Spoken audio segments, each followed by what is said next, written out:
very quickly with a few higher ed tools.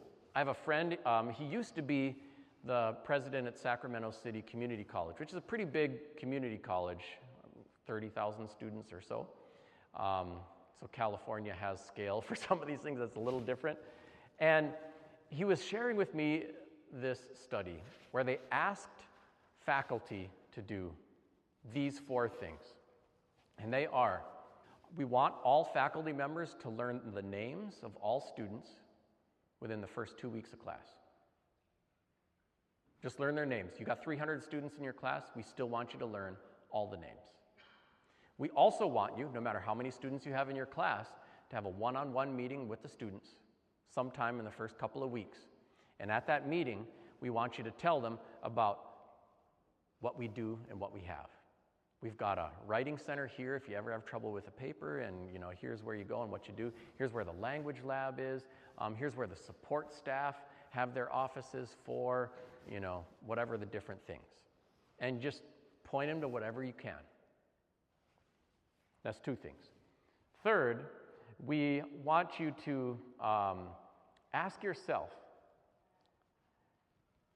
with all decisions you make, does this affect student learning? And then on your honor, take the answer to that question into full consideration. We're going to repaint the parking lot.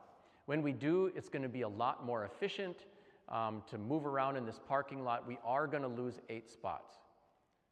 But we happen to be a commuter school. Most of the students doing the longer commutes happen to be students of color. There is a student impact, and it's actually one with some racial predictability, so maybe we should be more careful about that particular decision.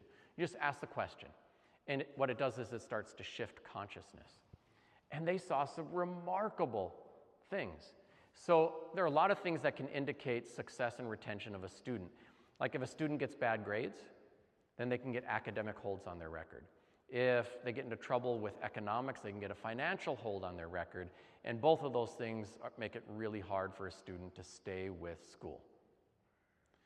So what they found was pretty remarkable. Students earning a C or better went from 62 to 85%, which translates into greater ease with retaining the student. And if all you care about is the money, it is cheaper to retain the student you have than it is to go recruit a new one to take their place.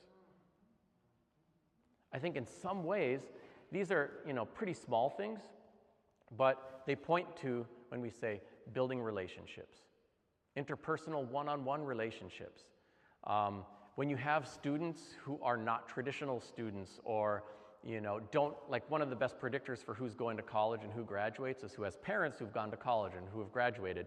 And so having them connected to the language lab and the writing lab and their affinity spaces and things like that, it doesn't make all the difference for everybody all the time, but it makes some difference for some of those students some of the time, and it starts to impact student attainment, which translates into student retention.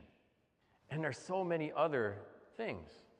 We have financial barriers, we have academic preparedness issues, but also this cultural disassociation, feeling like, man, I'm just swimming in the whiteness. Man, I don't fit in there. There's nobody like me. Maybe I should just go do something else. Developing answers for all of those things are really important. It's kind of like assembling a patchwork quilt over a period of generations. It sometimes looks a little crazy when you look at all the policies, but all the things matter. Michigan's, resident native tuition waiver matters for financial issues. But tuition is half the cost of going to school. So there are all these other things. So you need to look at the complete cost.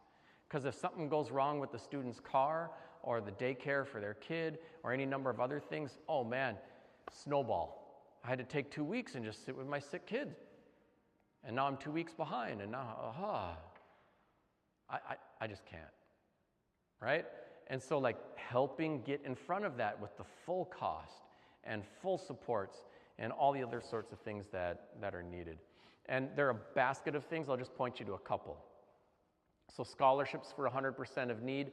We had to experiment at our institution with a lot of things. So it started to be the case, well, when I started working there, it was the case that students would, be receiving a financial aid package, and aid would disperse in week 5 of the semester. Then they bought their books. And they're 5 weeks behind. So we started to experiment with a short-term loan program. But if you give somebody a loan and they don't pay it back, and then you get a financial hold on their record, it's almost like hurting them.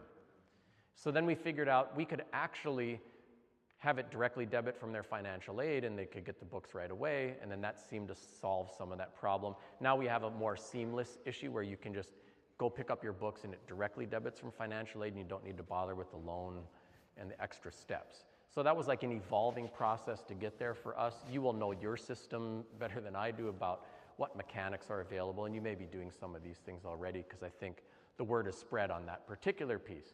Book purchase programs, technological barriers, like we had, especially during the pandemic, we're making everybody do Zoom class, and a lot of people didn't even have a computer. They were heavily reliant on the computers in our American Indian Resource Center to like connect. So we were working on getting people computers, and then they're like, well, I have a computer, but I live at Red Lake and I don't have internet.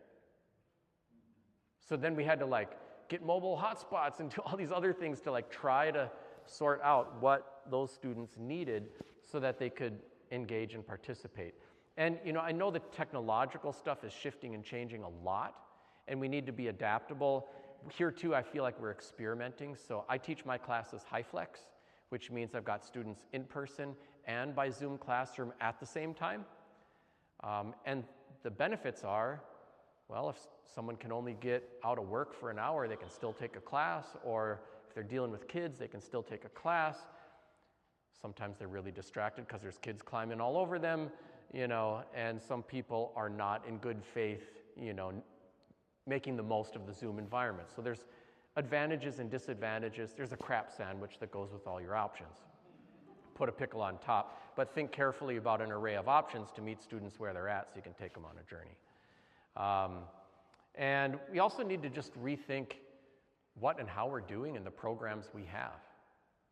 So like, I don't know, if you have interesting and innovative classes on edgy topics, that's not like wokeness gone awry. That is appealing to students who want to learn about the real world. And so many other things, like we are in the midst of building an Ojibwe language teacher training program, and the goal is to train people to populate these Ojibwe language teacher positions, and then hopefully to have an early childhood immersion nest on campus that will double as daycare for the kids, a language immersion environment for the kids, a way to train their parents as teachers and track them to professions. And you got to think holistically about all of the different things we can offer.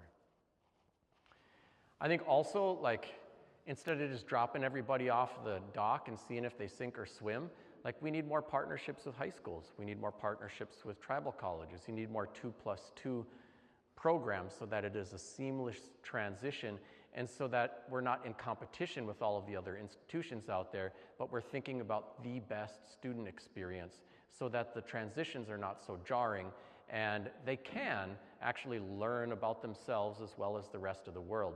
We actually have an Indigenous course requirement for all students to graduate from Bemidji State University. So everybody, regardless of your major, must take a class in Indigenous Studies if you want to graduate. And that's just good common sense. It also gets, like, slowly over time to inculturate some shared understanding of the Native experience, which helps not just the Native students, but everyone else.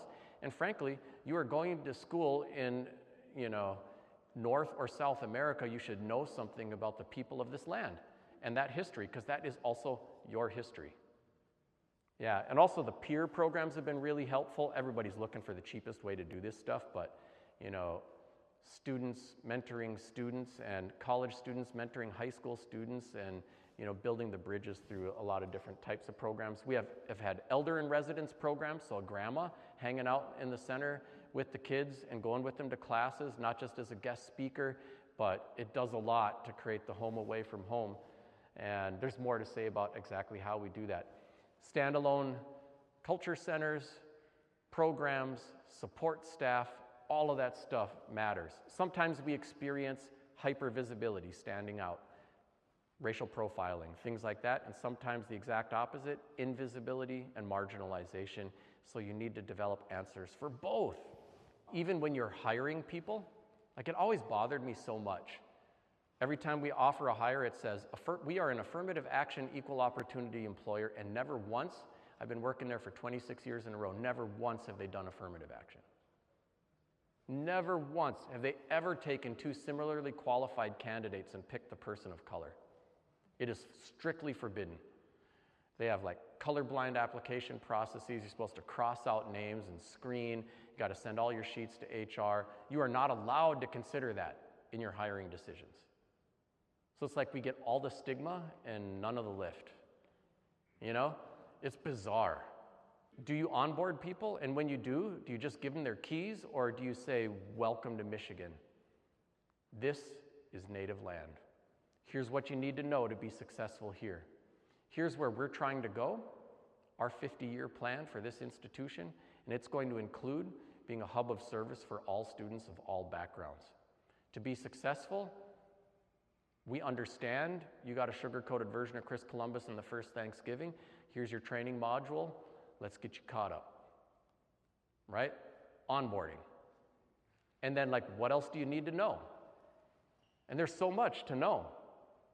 Professional development.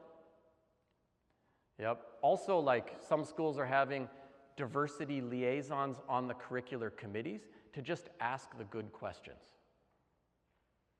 Like, if you're down with your land acknowledgement, and there's some debate about whether some people don't like them, some people do, but if you're down, then are you asking everyone to put it on their syllabus? Is it actually being used? Is it functional?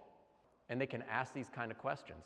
Okay, it says that there's some mention about Native something here, and so where is that showing up in the learning outcomes, and how are you assessing that? And they just ask the questions, and it creates accountability without being mean. And then you need to tend to your student environments so they are rich, vibrant, fun places with a healthy social life, and where they do have affinity space as well as mixed company. There's a benefit to both.